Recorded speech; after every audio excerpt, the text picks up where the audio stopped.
I'm John. Nice to meet you.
I got it. Yeah.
Okay.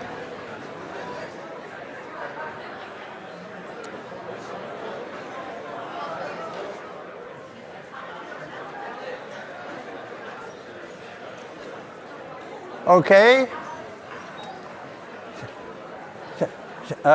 Thank you for coming today. It's sort of an overwhelming day, but a happy one.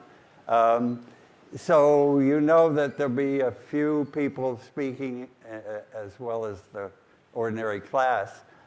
So the first is Professor Edelman, Alan Edelman, the creator of Julia, who had the idea for this event, but is out of the country now at a conference. So what I'm hoping to do now is to introduce him by Zoom, and so hopefully we'll come on the screen for a few minutes. Then I'll talk about linear algebra. I hope that's okay for most of the hour. And then at the end of the hour, one of my PhD students and Pavel Grinfeld, and then the chair of the math department, Michel Gomans, will end the class. So it's apologies to the 1806 class who wants preparation for the final exam, but I'll do some of that in the middle. So first of all, if the system is ready to send Alan's message, they could go ahead. Today is a special moment in MIT history. Oh, good. It is fitting that gathered together today are young students completing their first linear algebra class, together with those who have been inspired by Gil Strang for perhaps over half a century. Gil, you recognize in everyone the thirst for knowledge. You always bring out the best in everybody, and you do so with dignity and humility. I've watched Gil encourage everybody, no matter who. Whether a student was struggling or at the top of the class, Gil always knew just what to say. Whether you were a colleague right next door or a stranger that landed in the hallways, one feels that Gil is your old or new best friend. So what makes Gil's lectures so very special? I think we might all agree that words fall short. And yet we all know how wonderful they are.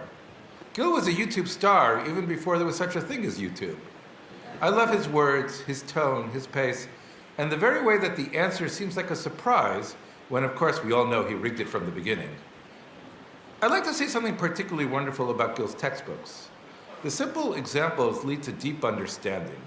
The good abstractions from the deeper classes are in Gil's text, but yet they are made accessible the Gilstrang way. You can still find vector spaces, subspaces, dimensions, the Perron-Frobenius theorem, and linear transformations. All those goodies from pure linear algebra are not lost, just made more relevant. I love watching how he weaves those deeper ideas into the flow of the class. Gil sneaks in the real spirit of this beautiful mathematical subject, and it's for everybody. Speaking of the textbooks, I have a personal story to share. Some years ago, Gil was going out of town and had 2 tickets to an event he didn't want to go to waste. He gave us the instructions on how to unlock his home, but still my wife, 8 months pregnant at the time, felt like the Wellesley police would surely arrest us for breaking and entering. But then we saw an amazing sight.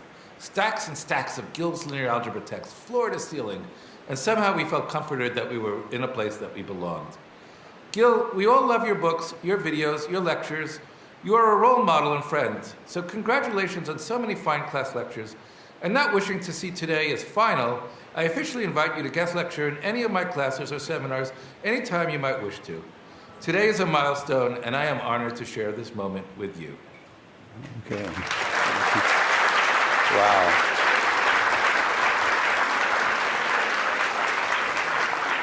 Well, thank you. Does that mean I have to give another lecture from his invitation? This is the final one. And so let me say a little about, first, the most important thing I have to say, the most important, is to thank Andrew Horning, who has co-taught this course, done far more than I have, made it happen, got us to this point. He's not feeling great today. He did so much. So I'm speaking to him and for him to thank you for coming and to thank him for all he's done. So he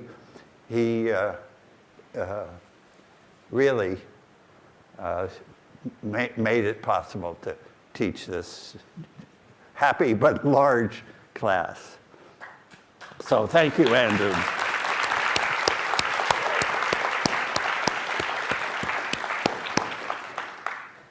So then I feel a little responsible to do some linear algebra, and part of my family is here, so I'm taking this chance after all these years to teach them some linear algebra.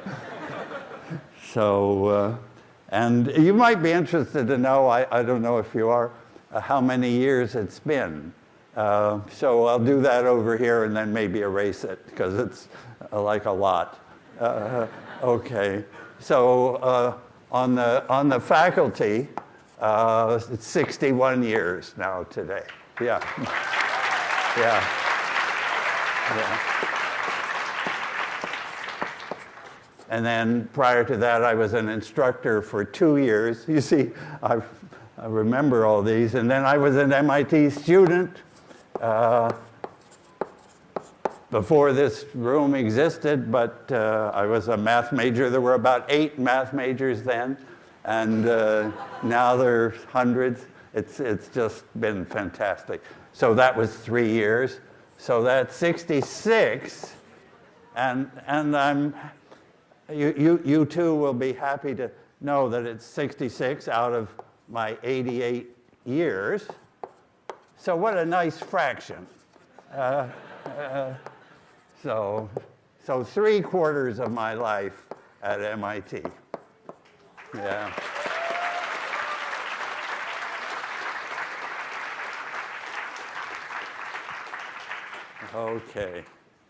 Okay, so I'm going to begin by solving some linear equations. Those are linear equations. I'm now speaking to family but speaking to you all, just only the class certainly will know this. So that's 3 equations, and there are 3 unknowns, x, y, and z, and the goal is to find those 3 numbers, x, y, and z. So this is maybe the most standard problem in linear algebra. N equations in n unknowns. In this example, n equals 3. So how do we proceed? How do we find x, y, and z? Well, the idea comes thousands of years ago in China, and the key word is elimination. We don't see any zeros there. It's zeros that make calculations easier. And so let me show you how the steps.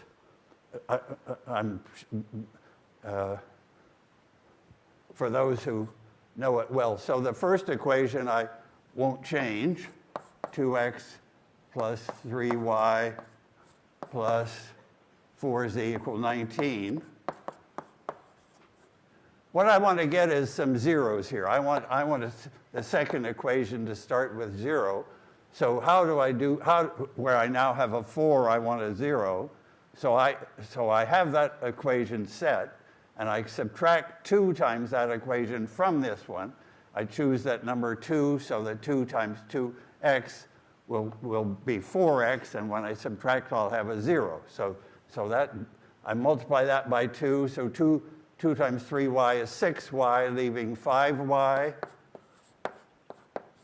and 2 times 4z is 8z, from 14 leaving 6z, and 2 times 19 is 38, from 55 leaving 17. Okay, so we've got an easier equation now, and I'll do the same for the third equation. This time I have a 2x there and a 2x there, so I just want to subtract that equation from this one to make this one 0x plus 3y taken away from 8y leaves 5y, and 4z from 17z is 13z, and 19 from 50 is 31.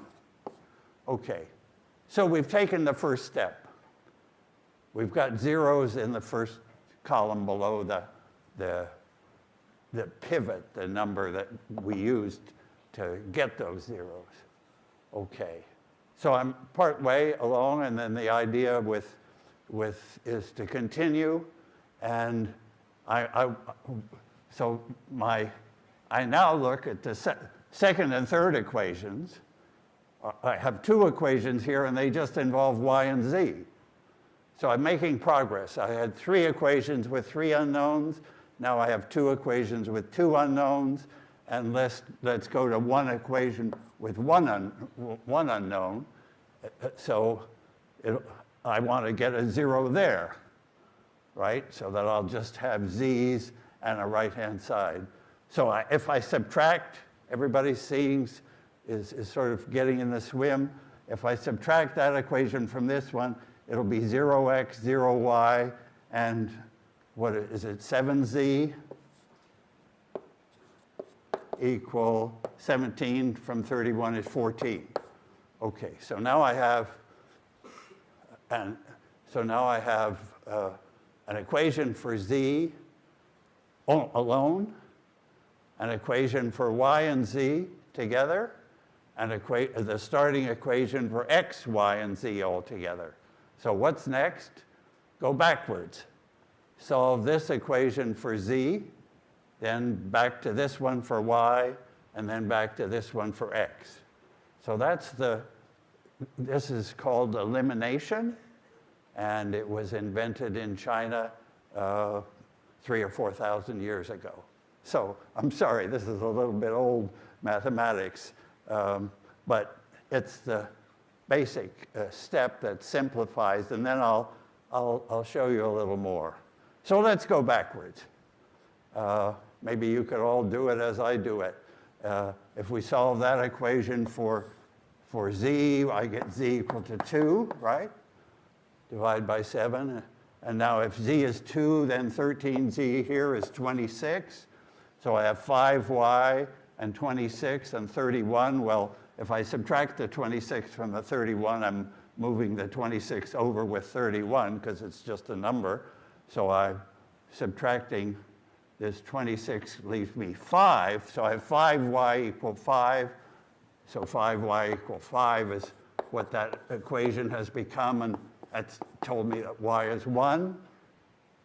And finally, I come back to the top equation, because I now know y and z.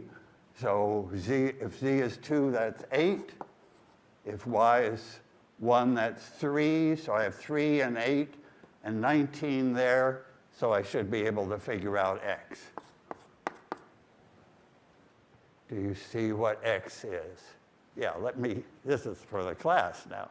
I got you this far by elimination. So I have this equation to solve for x, and then I've got the answer. I've got all of x, y, and z. So what do I have? The 4z is 8, 3y's is 3, and 2x is what? 2x is 8, thanks. Professors need help, especially at this point. 2x is 8, so x is 4. Well done, 100% A for the whole class. Right. Okay, right. Okay, so let me just say that if we were doing this on the computer, we wouldn't keep repeating all these letters, x and y and z, and all the plus signs and all the equal signs. I would write those equations, or the original equations, I would write as, oh dear, that's out of sight, okay. So I would write the original equations as 2, 3, and 4, 4, 11, and 14, 2, 8, and 17. So there's the matrix. The matrix of coefficients, the matrix of the right-hand side, of the numbers on the right-hand side, and they multiply, if we define multiplication suitably. There's the x, y, z unknown. So this is the matrix. This is the unknown to find. This is the part to find.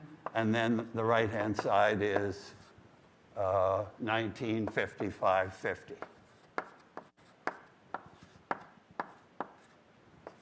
Okay. So that's the way you would write the equations in a matrix form. So I've introduced you to the idea of a matrix. This happens to be a square matrix, 3 rows and 3 columns, and that's because I have 3 equations up there. Yeah, so all the operations that I did would be done just directly on the matrix. Subtract 2 of this row away from this, subtract that row away from that, and so on. So this is the you could say the shorthand, the idea of matrix multiplication.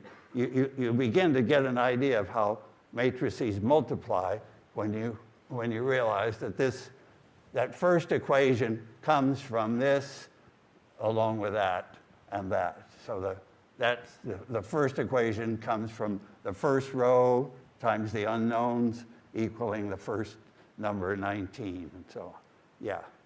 So it would simplify to this. So this, I'll just repeat again. So 2, 3, 4, we didn't change. This changed to 2, 5, 6. And this ultimately changed to 0, 0, 7, I think. 6 from 13 left 7. So the reduced equation was this one. We had a 14 here, we had a 17 here, and we had a 19 here. So this is the original problem. This is the simplified problem. You see, we produced a triangular matrix, and the unknowns are still safe. So we've written the using matrix notations so that we didn't have to keep writing pluses and so on. Yeah, so this is exactly the same as that. And now how do we solve it? Just thinking again, how solve it. We came from top to bottom as we went here. And now to solve, to find the answer, we went bottom to top. We found z equal to 2. We knew, by the time we knew z, then the next equation told us y was 1, and finally x was 4. So this led to the answer 4, 1, 2. Okay, good. So that was 3 equations and 3 unknowns.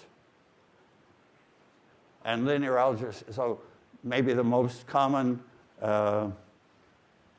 problem in numerical computation is solving a system of equations. And again, this equation had the same number of equations, 3, as unknowns, 3. So we expect one solution. Not always the case, but here it worked. Okay. So that's lesson 1. Let me do something similar for a different problem. It won't be a square matrix this time. The matrix will be rectangular, so we may have many solutions. We may have no solutions, all depending on what the numbers are. So let me just write down, so this is my second and last example for the guests and also for 1806. Okay, so now I'm going to write down the matrix A in the next problem. New problem. Now what's different about this problem is there are still going to be 3 equations, but there will be 4 unknowns. So now I'm that extra unknown. Well, I don't even necessarily have to give the letters for it. I can just, I'm going to use this shorthand. So I now have a matrix A. Matrices are always A. There's not much imagination required. 11 and 37, I think.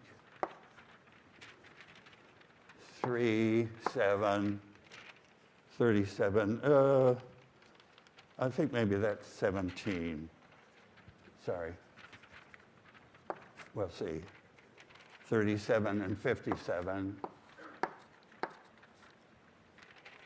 And 4, 9, 48 and 74. Okay. So again, I'm using this matrix shorthand, so I'm not writing the equations out, but I could this way. So there would be 3 equations again, and I need 3 right-hand sides. Oh, I'm going to take the right-hand sides to be 0. So all I need is that matrix. So I'm calling this matrix again A, and I want to multiply it by, maybe I better number these x1, x2, x3, x4. So that's a shorthand for that would be x, a vector. And on the right-hand side, I'm going to have zeros.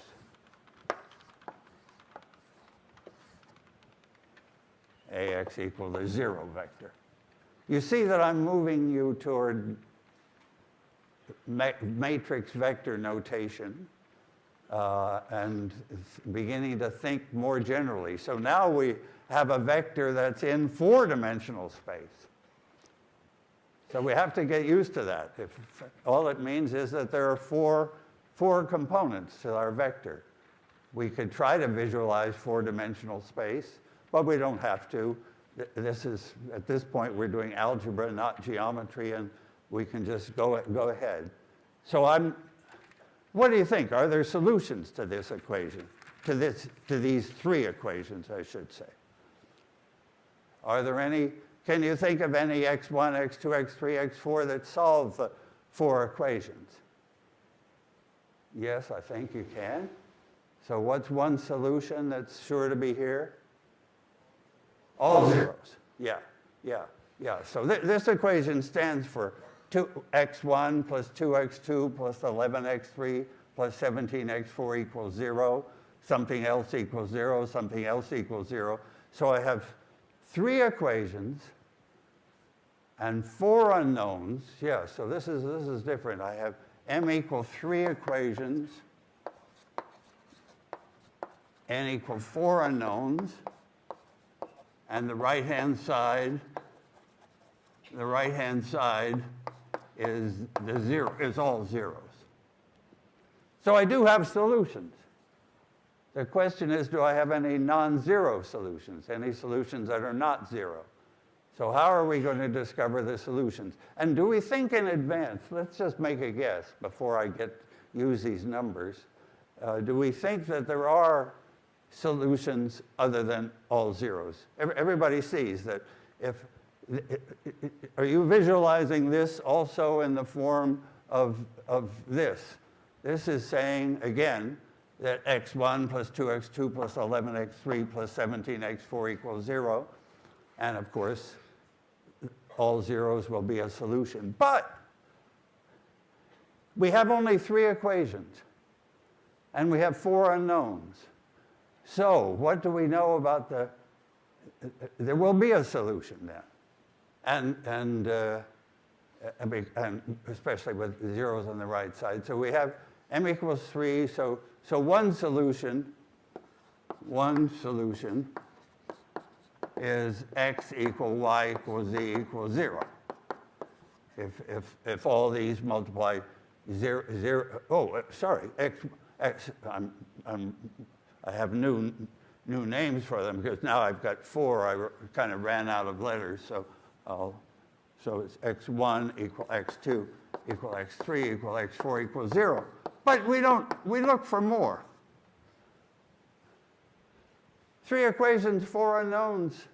We've got freedom here. We can expect to find some non-zero x's. And the question is how many? And the question is, and we can only answer that by simplifying the matrix, just as we did there. We'll simplify this by subtracting equations from other equations. Okay, so let me start on that process. So one solution, but I'm looking for more solutions. Okay. So everybody in 1806, now I'll speak to you guys first. So you know that we'll do elimination again. That elimination process will produce zeros here, and we'll get to see what's going on. So right now we have 3 equations, 4 unknowns. So we would sort of expect maybe 1 family of solutions because we've got an extra unknown. But you can't tell until you get into the numbers. Okay. So now again, what does elimination mean? Elimination is take combinations of the columns that produce some zeros. And I see one combination of the column that combinations of the rows, I should have said. Combinations of the rows that produce some zeros. And I see one combination right away. Well, I built it in there, so not surprising I can see it, but can you see it? That will produce a lot of zeros. I think that the 3 there, that row and that row and that row, there's a connection between them. And do you see it? Do you see what's special about the 3 rows of the matrix? Those rows have 4 components, so they're popping off somewhere in 4-dimensional space, but they're a bit special. And what's special there, somebody could say? Look at rows 1, 2, and 3 there. Do you see anything connected there? The first 2 rows add to the 3rd row. Right. Row 1 plus row 2 is row 3. So row 3 is unnecessary. I can subtract row 1 from row 2, right, row 3, and row 2 from row 3, and what will I then get? I'll save myself writing. What will I get if I subtract rows 1 and 2 from row 3?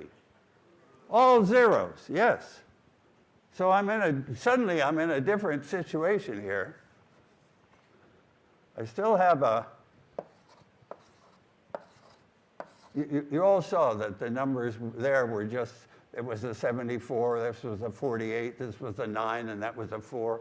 And so now when I subtract the first equation and the second equation from the third, I've got 0 equals 0, which that's perfect. No problem. It automatically is going to give the 0 on the right-hand side. So really now I have 2 equations in 4 unknowns. 2 equations in 4 unknowns, so I'm expecting maybe 4 minus 2 would be 2 solutions. I'm expecting 2 non-zero solutions. Okay. So how do I get there? I think I get more zeros in the matrix. Okay. So again, we're ready to work on the problem, the given problem, by subtracting suitable multiples of a row from another row, because I'm subtracting an equation from an equation, so it leaves me with a correct equation. Okay, let me do that. So let me subtract I would like to get. Now you could help me. I'd like to get a 0 in that position, just the way I did in the first problem. So how shall I get a 0 where I have a 3? I'll subtract 3 times row 1 from row 2. So I'll keep row 1, and I won't keep writing all the zeros and the x's. We understand that. It's only the numbers here that matter. So I have 1, 2, 11, and 17. And I'm subtracting 3 times that. So 3 1s, that made the 0 that I want. 3 2s is 6, taken away from 7 is a 1.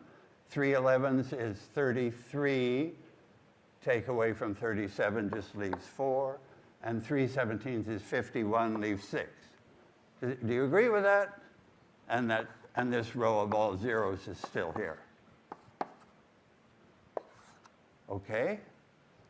Good. Progress. What else can I do? So this is elimination. And now I'm going to, because I'm dealing with a more general problem, I'm going to allow elimination upwards. I want to subtract a multiple of equation 2 from equation 1 and make it still simpler. Okay? So my 0 equals 0 is no problem. This one I'm keeping now because it has that 0 that I paid for with some computing. But now what do I want to do? I want to subtract a multiple of this from the top equation, so I'm working upwards this time. Well, when I subtract this, that'll still leave the 1, but I would like to get a 0 there. I want to get zeros, because then I can write out the solution easily. So what do I do? What do I multiply row 2 by? Everybody here is with me. I want to multiply row 2 by some number and subtract from row 1 and get that 0. So what do I multiply row 2 by? 2. Thank you. Yes. Everybody in this class is going to have an A.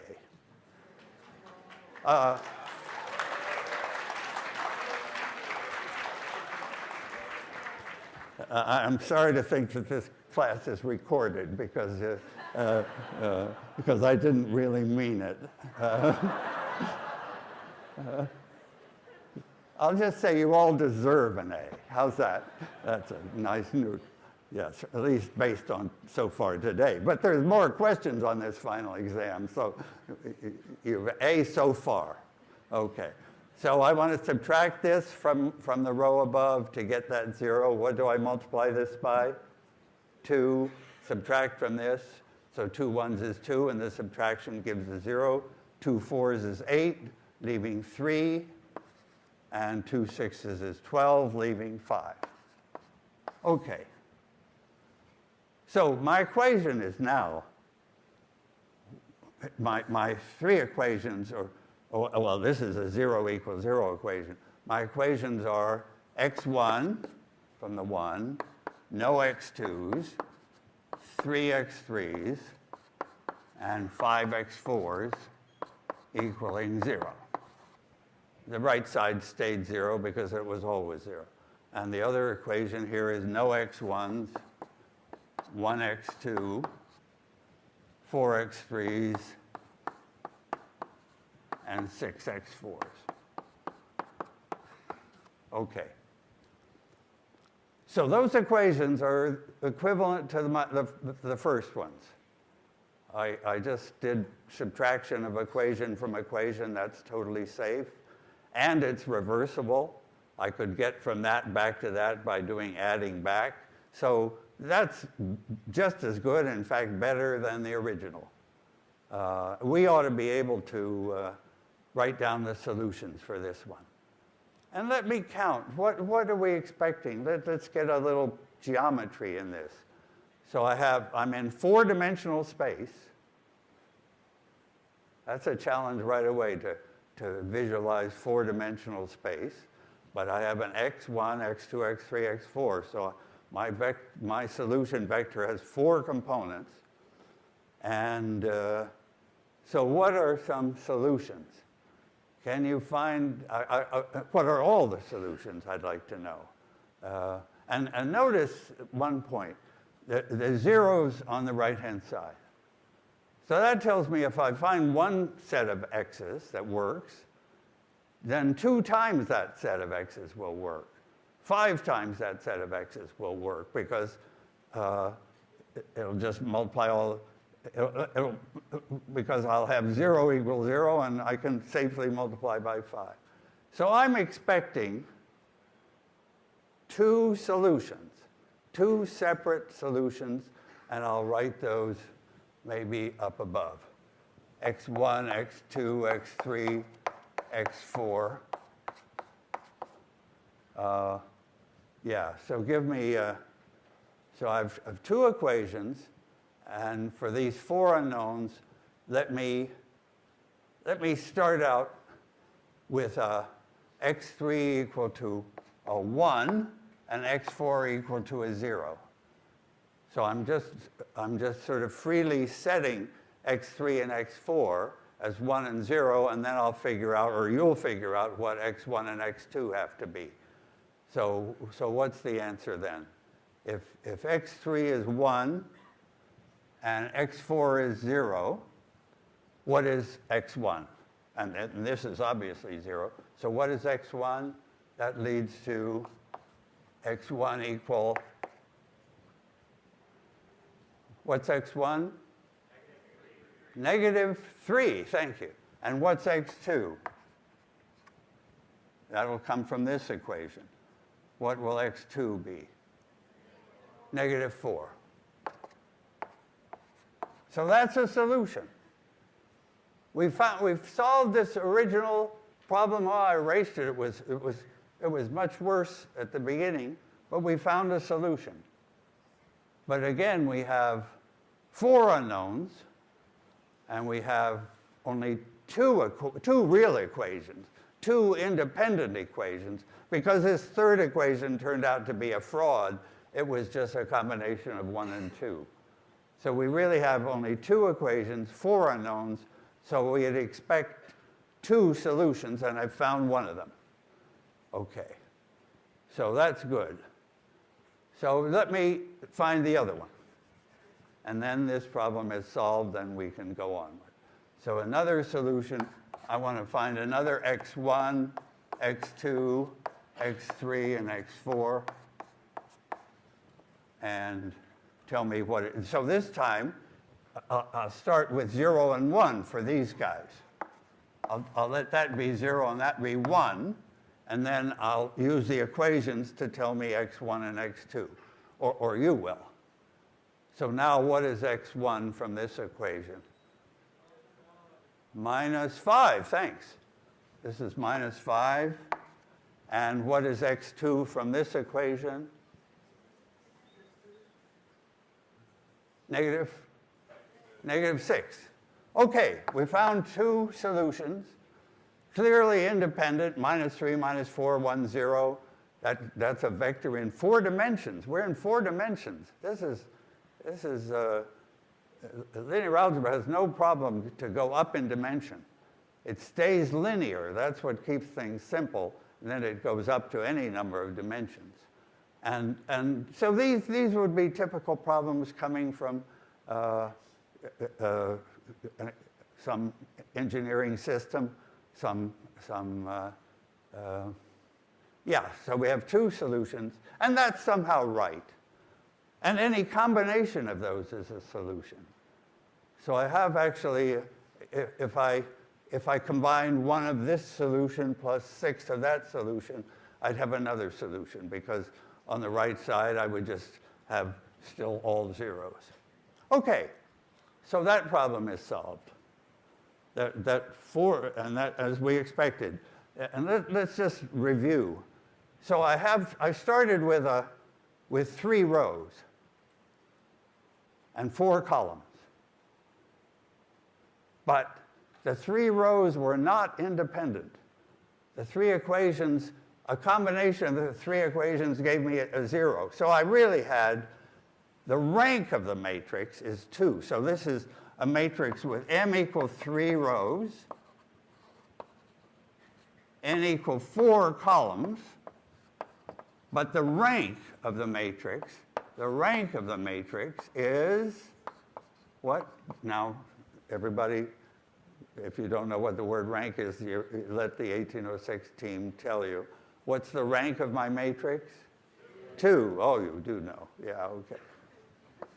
So its rank is 2. So its row rank is 2. Now the most wonderful theorem in linear algebra, the most wonderful theorem, at least at the beginning of linear algebra, is that if I have 2 independent rows, and that's what I have, 2 independent rows. The third row was a combination, didn't count. So I had 2 independent rows, so the row rank is 2. And now look at the columns. So I had originally 4 columns. I still have 4 columns. I didn't mess with combinations. How many independent columns do I have? How many, look at this matrix. Look at this matrix, because these numbers didn't change. Look at that matrix. So that has 1, 2, 3, 4 columns, but they're not independent. Some of those columns are combinations of other columns. That's what the beginning of linear algebra is about. And what's the answer? To the column rank. So the column rank is the number of independent columns. And what do I get for that? 2. Thank you. That's the great first wonderful, not at all clear fact. If I went back to the original matrix and said there are 2 independent rows, and then math told me that there were 2 independent columns, I would believe it because it gets proved in 1806. But this is the great fact that the number of independent rows matches the number of independent columns. Okay, I think I thought that there'd be time for some more review of old finals. This could have been on a final. Let's see, do you want to answer me one question? Oh, no, you don't. Yeah. I think it's the right time to ask Pavel Grinfeld, who was one of my first early PhDs, to say a few words. And then if Professor Gomans is here, he's here. Okay. So, Pavel, thanks. Thank you.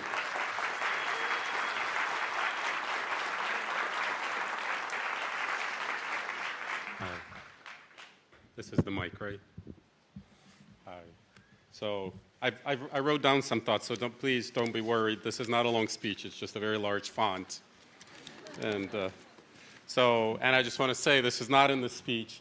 I was sitting over there, and I was looking back most of the time at this sea of beautiful faces.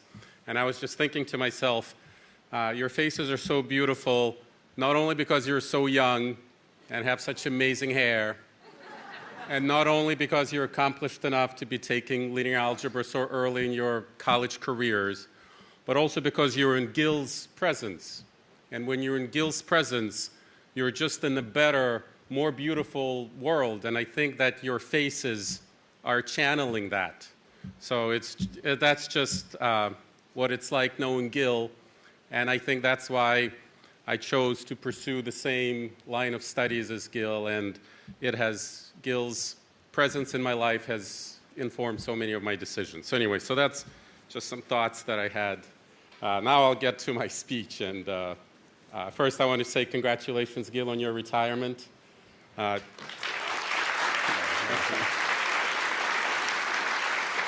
you.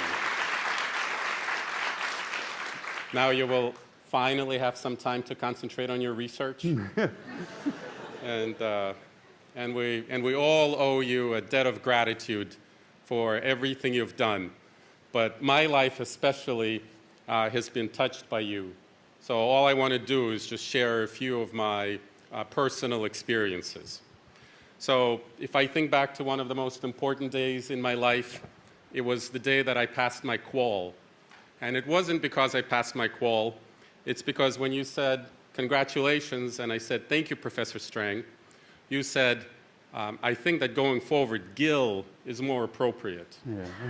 And in that moment, I felt like I've made it.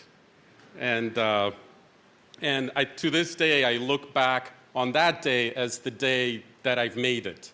That's just how much it means to me to be on the first name basis with you. And speaking of your name, I have to confess that I name drop your name all the time. So for example, if somebody asks me for a linear algebra textbook recommendation, I say, well, I might be biased because he was my advisor, but I recommend Strang's book. And I understand it takes away from the recommendation a little bit, but that's just how proud I am to be your student. Now, this is very personal. I want to say a few words about your office. When I'm in your office, to me, it's like an oasis of peace. And I feel like the zero-sum world is left at the door and that only good things can happen while I'm there. I just still remember sitting in front of your desk and the stacks of papers and books. It looks like the late stages of the game Jenga, and I feel like they might be about to fall, but I still feel like all is right with the world. And it's just one of the most comfortable places to be. And today, when I know that my son is outside playing soccer, and I hear the sound of shattering glass, I close my eyes, I take a deep breath, and I go to my good place, which is your office. That's the safe place. That's the safe place in me. So Alan was saying something to that effect, but you've been a role model in all aspects of my life. You've taught me a lot of things. You've shown me how to give without thinking about taking. You taught me how to always find a positive way when you need to say something, and how it's especially important to find a positive way to answer a question that wasn't necessarily asked in a positive way. You taught me a lot about always remembering about what matters. I remember I was lamenting to you how my videos, how other math videos on YouTube get thousands of times more views than my videos. And you said, views, yes, but how many memories? And I just want to say that you guys are so lucky, because you will remember this class, and you will remember this experience, and you will have these memories. And thanks for teaching me that it's the memories that count and not the views, and I never thought about views again after that conversation. Now, you also, what I really appreciate is that you're always forthcoming with advice when it's badly needed. And I'll just relate one story. When you were over at our house for dinner and you learned that my kitchen had been under construction for a year and making very slow progress, you looked me straight in the eye and said, Pavel, your family needs a kitchen. And a month later, my kitchen was completed, and I needed to hear that. And this is the mildest of all examples when you recognize that I needed input from you, and you gave it. So I'm thankful for that very much. And my wife thanks you, too. I just have two more things to say. So a few years ago, you came to Drexel and gave a talk at the Math Colloquium. And you said, I'm about to use two words that I may have never used in a talk before. And those words were theorem and proof, which is quite remarkable for a mathematician. And I think we all appreciate how you keep things unsophisticated. Just look at this board. Clear and simple.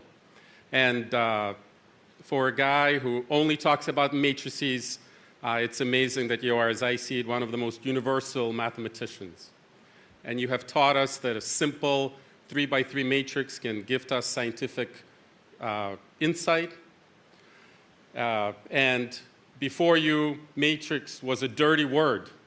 And now I think we would all be proud to have a beautiful matrix with special properties at the center of any of our papers. And I think that mathematicians used to look down on linear algebra, but you were right all along about how important this subject is. And now I think ChatGPT and the linear algebra behind it looks down on us. So you had it right. So we're all very excited to see what you'll accomplish in your retirement. But I'm sure that whatever it is, you will be remembered not just for your scientific accomplishments, but for human decency. And I might be biased because I was your student, but I think you're the best. So thank you. Thank you. Thank you. Thank you, Paul. Thanks. That was really great. Let me say a few quick rounds since it's almost the end of the year. So I'm Michel Gomens, and I'm the head of the math department. And Gil's career at MIT has just been extraordinary. As he said, he has been for 61 years on the faculty in mathematics, and that's actually more than any other faculty member in the history of the department, and possibly of the history of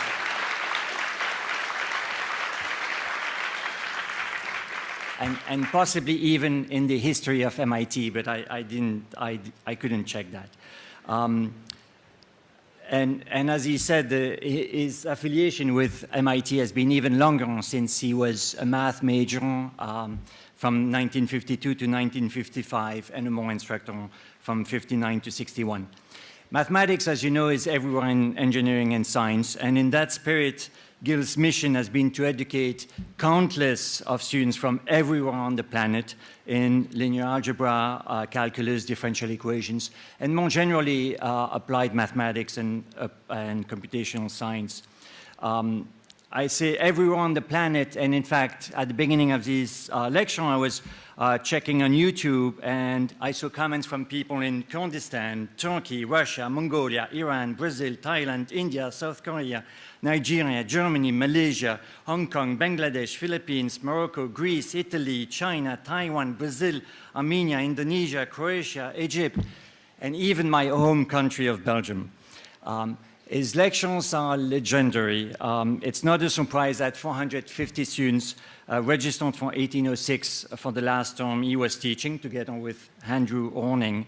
But students well beyond the walls of MIT have benefited from his classes. He was the first to put lectures on OCW and as it started, and has had his many courses on OCW attract about 5,000 daily visits. That's pretty significant. And his videos apparently have been seen by more than 14 million people. That's quite remarkable. And as part of his educational mission, he has published over 13 books. If I got the number right, because it seems that every week there is almost a new one. His impact on mathematics has been, and especially on math education, has been mind-boggling. So I taught 1806 many years ago, and before teaching, I attended Gil's lectures just to see his way of teaching, and his pedagogical style is indeed really unique. I felt he's really good at making students think and feel like they discover the concepts by themselves. And if he seems sometimes lost in front of the blackboard, I quickly realize it's just pretense. He knows exactly what he's talking about. I should say also that as department head, I often meet alumni, MIT alumni, whether they are math majors or from other disciplines. And quite often they say, oh, I had this memorable class at MIT. The name was Gil Strang. And then they say, oh, he must be retired by now, decades ago.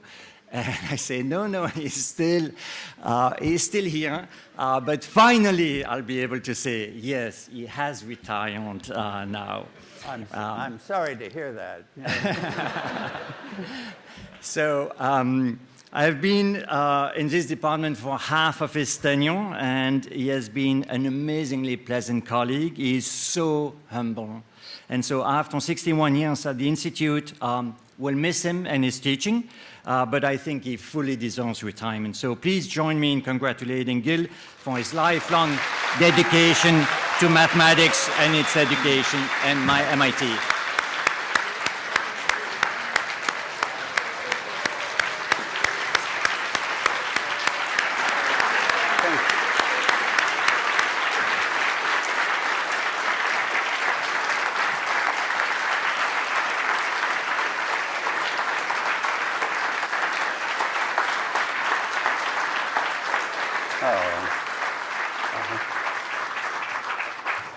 Thank you all. This is really an unforgettable day for me.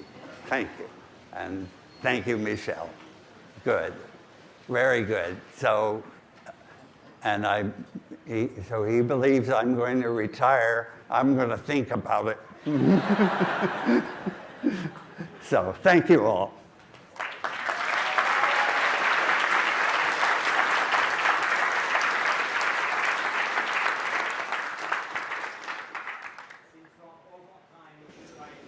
Empty the classroom pretty quickly.